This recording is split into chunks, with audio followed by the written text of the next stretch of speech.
The Cedar Falls Committee of the Whole meeting this October 21st, 2019.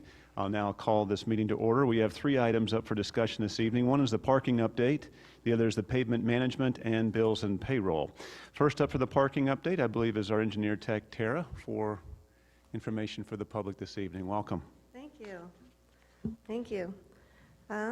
So the parking implement update. So as we are aware, the city had a downtown College Hill District parking study done by WGI, and the city staff today is implementing those recommendations. Here we go. Let's see if I can get this. Yep. So on our agenda tonight, we have the downtown district update with phase 1 and phase 2, the College Hill update, and then also long-term. Implementation began June of 2019 with the approval of the downtown parking ordinances. These ordinances include choices of 2-hour, 3-hour, 24-hour, and 15-minute drop-off pickup zones, extended enforcement time, allowed for additional parking to be identified on State Street and 2nd Street, overnight parking on side streets of Main Street, and also modernizing to allow for new technology such as pay stations and mobile apps. July 2019, Public Works placed the new on-street parking signs in the downtown district, painted additional stalls on State Street, angled parking on 2nd Street, adding a total of 31 parking stalls in the downtown district today. September 3rd, 2019, with the additional parking attendants on staff, the enforcement time is 9 a.m. to 8 p.m., Monday through Saturday. With that, we wanted to communicate our parking updates. We have updated our Cedar Falls website, plenty of press releases, additional information in Currents, Facebook, Channel 15, along with parking tech committees formed for downtown with Community Main Street, and College Hill with UNI and the College Hill Partnership.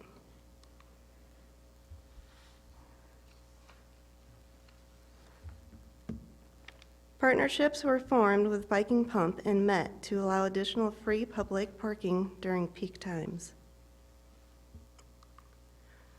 Phase 2 was triggered on October 7th when Council approved the parking management system contract with IPS.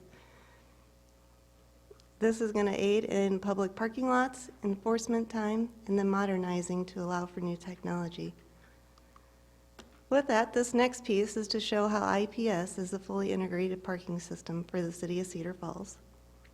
Go ahead.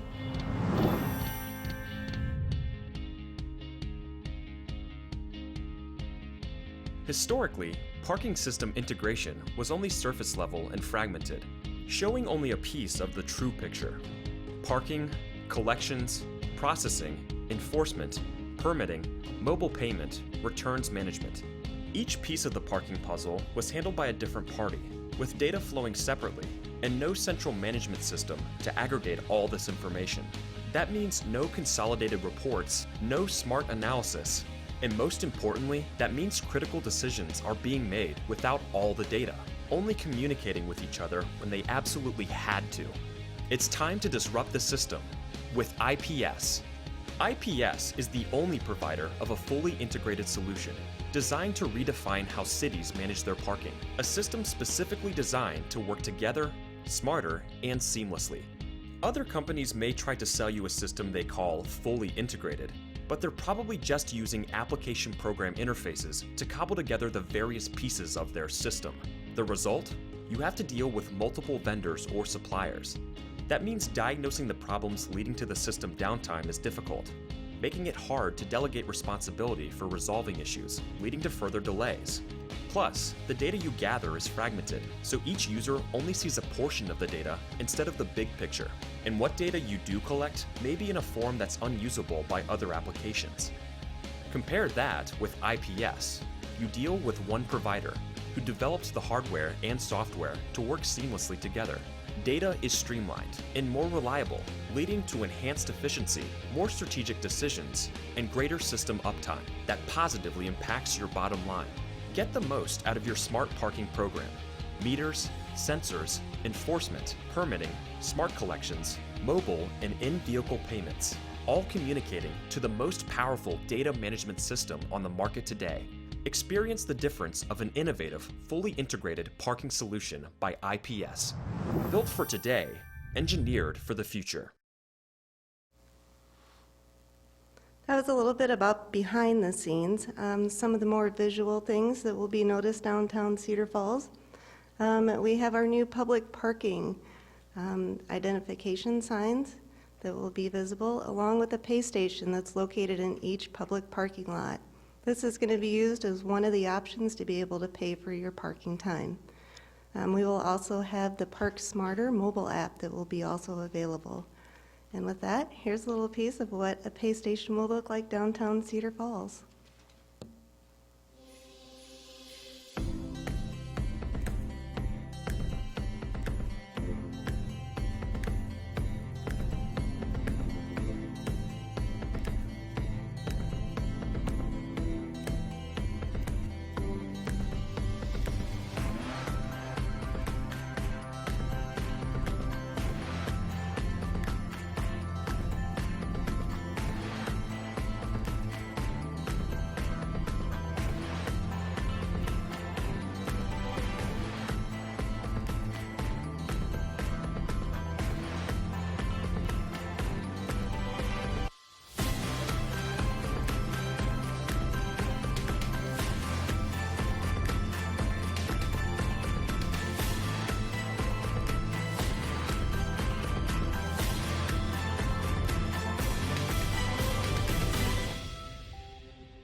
With that, we also have the College Hill District.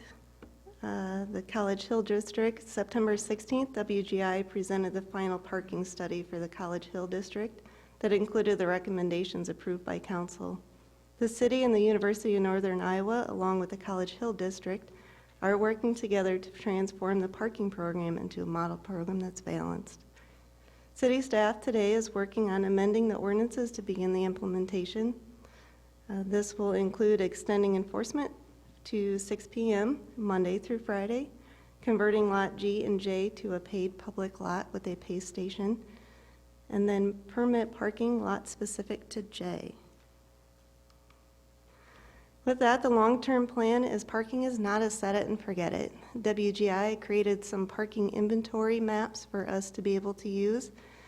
These will be used for counts for on-street and public parking lots to continue to determine if changes are needed in the future. And with that, I thank you. Hang on one second. Tara, any questions for Tara? Mr. Cruz? I don't know so much for Tara or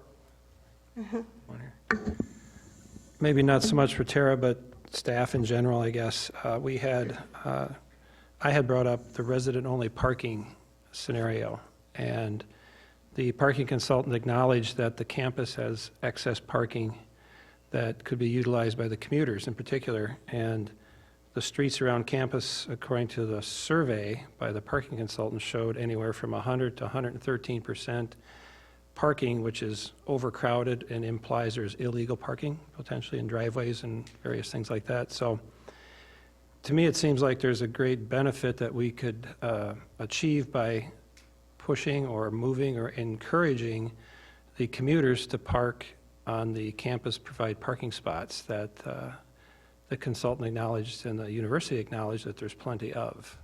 Mm-hmm. So I'm kind of curious where in this process should we discuss that? Do we make a motion to add that in here, or? Jackie? Go ahead, Jackie. If I can add, I think one of the goals of the implementation on the College Hill area is to do exactly that. That's one of the reasons why we're taking the permits out of Lot G. We're making that a paid lot, because then that pushes the UNI commuters away from that area and hopefully back up to the college, because right now it's free. Mm-hmm. So free parking is going to be the bigger choice for the college students. Sure. That's the exact point I make when I look at College Olive Walnut, Iowa, and anywhere from 26th to 20th Street. Those are all free street parking spots. And they're actually closer to campus than anywhere else, really. And in many cases, the college provided parking. So they get filled immediately in the morning, and they really don't start vacating until about 4 in the afternoon. And the slides that he had shown us in the study validated that. So there is an issue, particularly when we're up over 100% parking in those areas. I think that's a component we need to look at. I think one of your questions at the end there, Mr. Cruz, is any time a council person can bring forward a referral to have staff present those sort of findings, whether it's in conjunction with the consultant, or I think it probably had some traction, but the first initial thoughts were that it was a little bit too soon, or at least Premature. we're going to implement these slow but sure, and have a good way of tracking where that movement is. So you can bring a referral any time to have council consider bringing it up and talking about it Correct, but during referrals. if I could add, I think the consultant said that too. He said that, we can look at that as we continue the counts. We're going to be doing counts on the College Hill area as well to determine if any of the new implementation is actually impacting those residential neighborhoods. Mm-hmm. I understand he left us some software of some sort, or what was something off satellite imaging that we could track? Yep, the mapping, That was part of the fee we paid? correct. Okay. Anything further for Tara or Jackie? Mr. Blanford? Tara, just 2 questions. First of all, this is going to be integrated with our existing app, correct? We don't need a separate app for payment with the pay stations? We currently don't have an app, so this would be an app that would be added for mobile payments. I thought we had talked about integrating into the app we just launched. Tom, I know what you're talking about. You're talking about our mobile app, the citywide mobile app, I think is what you're referring to. And I think we're going to have some challenges with that. So, which I know isn't the answer you wanted to hear, but I think we're going to have some challenges. So I don't know to start with that that's going to work. Now, I will tell you one of the things that we've also been talking about with our College Hill Working Committee is UNI has an interest whether their system and our system, even though they're different systems, can somebody use the same app, whether I'm parking on the college and their lots or ours? And the university really has an interest to do that. So those are some things that we're still trying to work on, because I think that would be great and convenient for visitors to the Hill and UNI students as well, that they don't have to remember this lot's this app and this lot's this app, because one's UNI and one's the city. So Sure. we are still working on that. Okay, thank you. And then my second question, Tara, regarding the pay stations themselves, are they able to be, I guess, cosmetically repaired if they start to look weathered or aged? Are we able to clean them up at all? Yes, we would be able to clean them up. So they, the casing themselves and stuff are able to be cleaned up and taken care of once that starts occurring. Thank you. Mr. Green? Yeah, Terry, you had mentioned some change in signage. Is that going to replace all existing signage for parking, or just for new spaces and changes? So the new signage is for the lot identification signs. Those are those larger signs that we see in the parking lots that identify the parking lots. Some of the smaller signage would be, of course, the rate schedule and the times and stuff that would be for regulating. Okay, I know we had talked in the past about trying to have consistent branding throughout all of our parking spaces, so if that's not been addressed, I certainly would love to see that as part of a budgetary item to standardize all those, even if it means taking down some existing signs to avoid confusion. Anything further? Thank you very much. Nice job. Thank you. Thanks, Jackie. Moving on to the next item, Chase Schrage is here to talk and introduce other folks for our pavement management.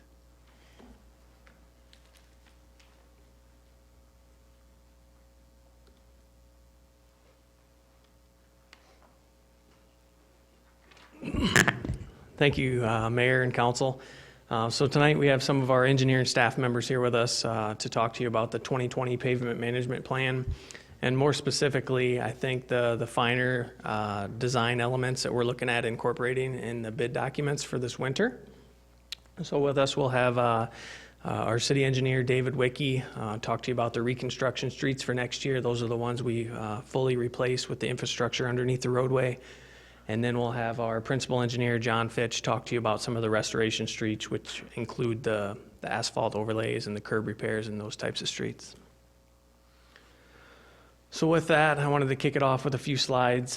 Just a reminder that, when the engineering department kind of gathers this list of streets, what are some of the first elements they look at? And one of the most important ones is the complete streets policy and the checklist. And what that checklist is basically a list of roadway characteristics to determine what type of accommodations we can incorporate in the design. The complete streets policy is one that, we're trying to accommodate all the roadway users that we can, increase mobility and connectivity in the neighborhoods and business districts when we can. This is just kind of a general geographic overview of the streets that are planned for next year. I know it's somewhat difficult to see, but you can see it's kind of more of that central core area. A lot of those streets in the southern part of Cedar Falls are relatively new, and we're not seeing that deterioration yet. So we're kind of focused in that central to the northern areas. Part of the complete streets checklist, one of the users that we're looking at are some of the pedestrian accommodations and specifically the bike accommodations.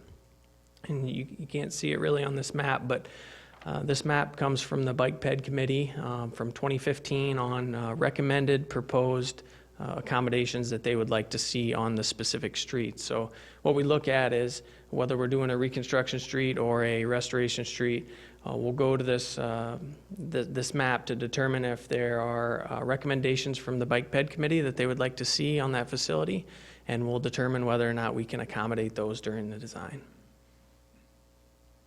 So I think with that, I'll turn it over to David to talk to you about more of the street-specific elements. Thanks, Chase.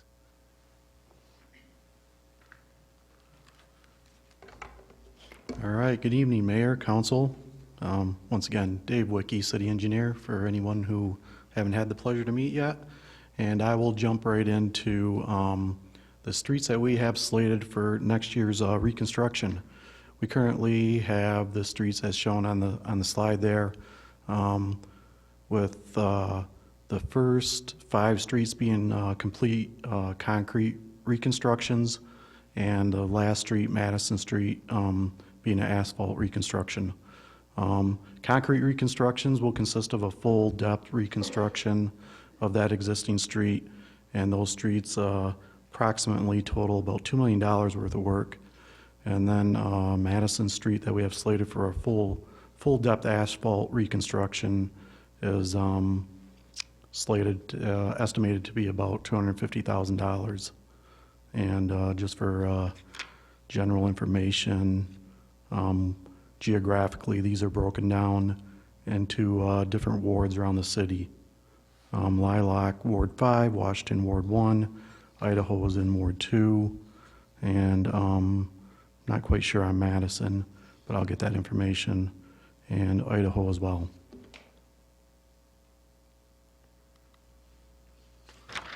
Okay, specifically going on Lilac Lane, it's an existing 35-foot wide street. It's in fairly poor condition. Parking is currently allowed on both sides of the street. There is issues with the sanitary service with significant I&I issues. There will be scheduled storm sewer upgrades on this street, as well as other utilities on this street as well. Right now, there is a proposed infill sidewalk on the north side of Lilac Lane, and that might be a possibility to add on as part of this project. That would connect sidewalk into the existing sidewalk on McLean Drive, which continues down south. To note, the street was last overlaid back in 1996, which makes it 23 years since its last time this pavement was overlaid. So this gives you an idea of how long it's been since any kind of major rehab was done on the street. Next slide kind of just shows you a general condition of the street, shows you some of the fatigue and the wear on that existing asphalt pavement. And like I said, it's been 23 years since this has been overlaid, so it's at that point where it's extended its life, or it's reached its point of end of its life, so that's why it's now being reconstructed. Next street we jump into is, You bet, go ahead. Yeah, Hang on a certainly. second, David. Quick question on Lilac there. You said it was a 35-foot street? 31 foot, 31, okay, correct. okay. Yes, Fine. We're going to maintain the 31 feet. correct. Okay, thank you. Okay, our next street is 12th Street from College to Tremont in conjunction with Walnut Street from 11th to 12th. 12th Street's an existing 35-foot wide street with parking on both sides of the street.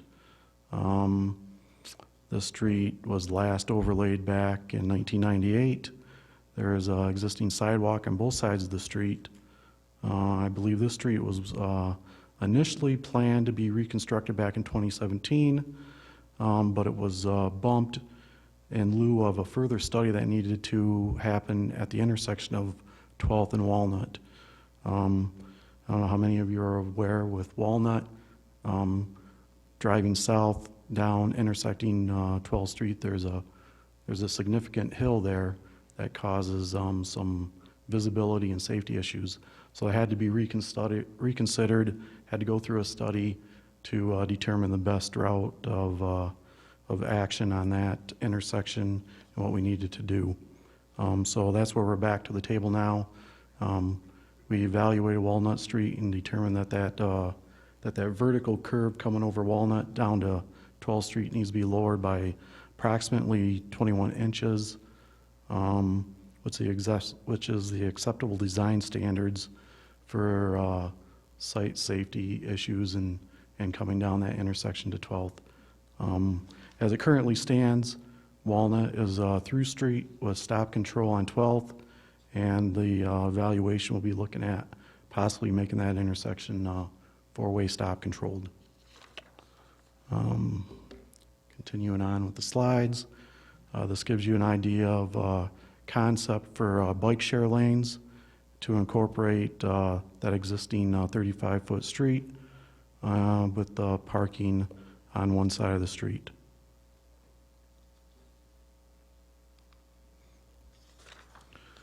And this slide just gives you an idea of the condition of the pavement looking down the street, looking west, down 12th Street, and then looking east again. And again, these pavements, they were rated through our pavement management system as all being in poor condition, a lot of cracking, a lot of wearing, a lot of fatigue. Same, here's some shots of Walnut, looking both north and south from Walnut, or on Walnut. With the lowering of that, with that vertical curve on Walnut, the impact to the right-of-way will be such where we would have to be most likely looking at incorporating some retaining walls up on the right-of-way.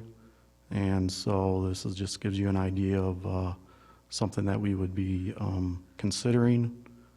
This is a photo from a project that we did previously in another area of town. So that just gives you an idea of what some of the things that we might be considering as far as retaining wall when we do lower that hill on Walnut. Once again, Walnut was last overlaid in 1996, making that existing pavement 23 years from its last major improvements. Moving on. David? Yes. I have a quick question on that Yes. one as well. Do we have a traffic count on that street at all? 12th Street being a fairly major thoroughfare?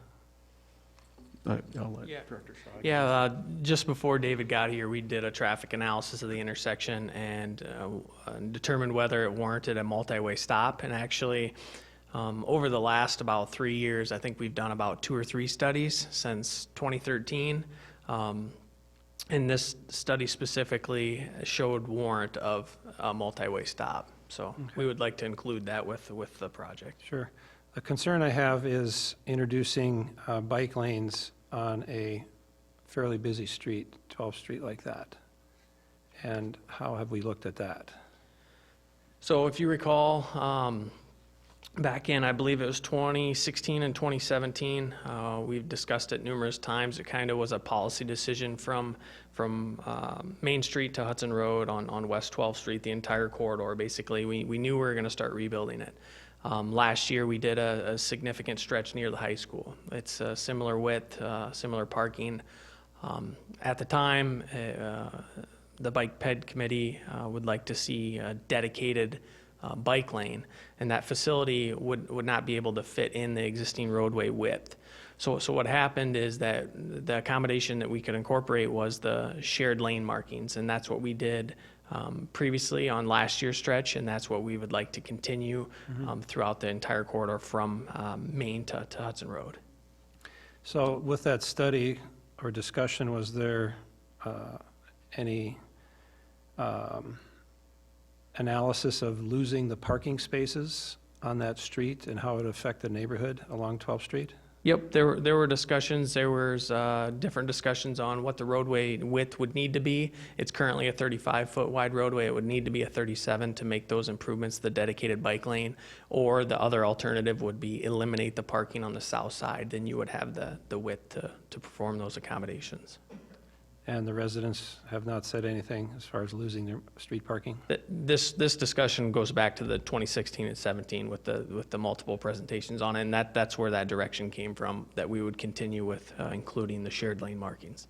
Okay. I was just curious because that's before my time.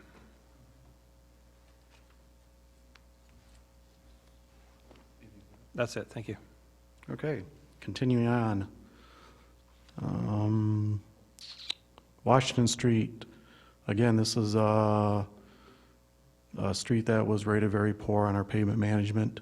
It's an existing 35-foot one-way street, and the limits of this would go from 6th Street to 8th Street. Records for this indicate, this might be a little bit of a stretch, but our records pulled up that this was last overlaid in 1973, making this pavement 46 years old. So that's a pretty old street, and it's had its fair share of abuse. Staff has had discussions with the school to potentially accommodate for some additional parking at the school.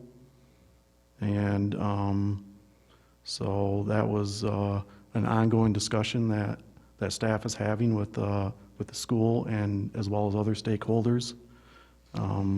This area is really considered an extension of the downtown area. The pavement condition is in really poor shape. Some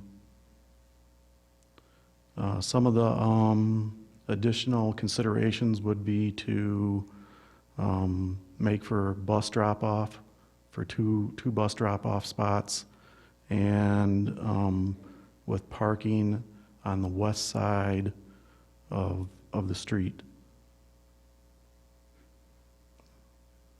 There was discussions about possibly extending this or changing this from a one-way street to a two-way street, but that would involve some stakeholder input and some public information meetings, and that would be just an ongoing discussion that we would have to see if that was something that would be a consideration, but that would require some signal improvements at the intersections of 7th and Washington, and those are all things that we are considering as we move forward in design of this street. Just a shot to show you the condition of the street, the existing condition. Pretty typical wear and fatigue, lots of cracking. The existing curb line in many areas has been sheared off over the years. either due to just age and deterioration, or it could have been clipped with snow plows. So those are considerations as well as we come through and reconstruct this street. Next street on our list is Idaho Road from Dallas Drive to Boulder. Again, this is a 31-foot wide existing street with parking on the south side. Some of the considerations for this street is improved stormwater drainage, especially on the west end. We will have to coordinate with the dealership on this street as far as phasing of the project and timing of the project, so as we can have as few disruptions to that area as possible during construction. So those will be ongoing discussions that we'll have with the dealership, just so we can make those kind of coordinated efforts. And then as well as all these other streets, we'll be looking at all the infrastructure underneath the pavement and incorporating those improvements with our design as well.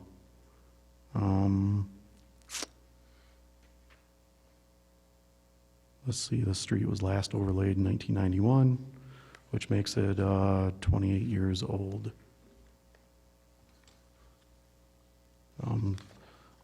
Another shot of the street gives you an idea of the condition, some of the pavement oxidation, and that's a patch that you're looking at right there due to some of the pavement that's deteriorated to the point where it had to be patched.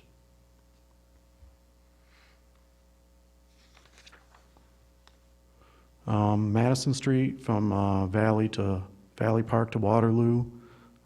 This street, again, is a 31-foot wide street with parking on the south side. This street is slated for an asphalt reconstruction as opposed to a concrete reconstruction. And the thought behind that is because it's a low volume, low loaded street, that it wouldn't need to be reconstructed as a concrete street. But staff has discussed the possibility as doing a bid alternative to do a alternate bid for a concrete, just to see those prices, see what they come in at, that we have a good comparison. And it would be something that we would be considering as the street moves forward. There is currently we don't have any sidewalk infill for this street slated, because we do have sidewalks on Waterloo and Valley Park Drive. So we have that network on those two streets. So at this time, sidewalk infill wouldn't be considered for this street. The street was last overlaid in 1991, again making it 28-year-old pavement at the end of its useful life. And then again, just some photo showing a general condition of the street with the cracking and some of the wear and fatigue. So those are the streets in our in the reconstruction for in our pavement management plan scheduled for 2020. And I'll entertain any questions you have at this moment. If not, I'll turn it over to John Fitch, and he will present on restoration. Mr. Cruz. Yes, sir. David, quick question. What determines whether we totally reconstruct with concrete versus asphalt, other than a cost? Is there the number of trucks that might be traveling on it, as far as weight, the load of the vehicles? We look at traffic loading, we look at traffic volumes are the primary considerations. Mm-hmm. I'm guessing that asphalt's a lot cheaper than concrete, or maybe not so much? Well, it varies widely from year to year, just based on prices of materials. Coming from North Dakota to here, I know up there oil is pretty cheaper. So up there, asphalt paving was running on average about 30% cheaper than concrete pavements. Here, I think it's a little bit closer in price. Okay, thank you. Anything further from council? Thank you, David. All right, thank you for your time. Thank you, David. So the street set we have tonight for the restoration, very similar to last spring that was presented in March. And one exception is that we do have Holmes Drive on this list. So we have Chateau Court, we have West 26th Street, Holmes Drive, North Union Road, East Searly Boulevard, Cadillac Drive, West 11th, Tremont Street, and Ashland Avenue. And Holmes Drive was carried over from this past summer's work to now because of the emergency project that was done on South Union Road after the pavement or gravel kind of blew up last spring. So as mentioned in March, most of those streets are going to be overlay. Some of them will have a mill and overlay. It could be that we have some panel replacement, which would happen on like Chateau Court, and then it would still have an overlay.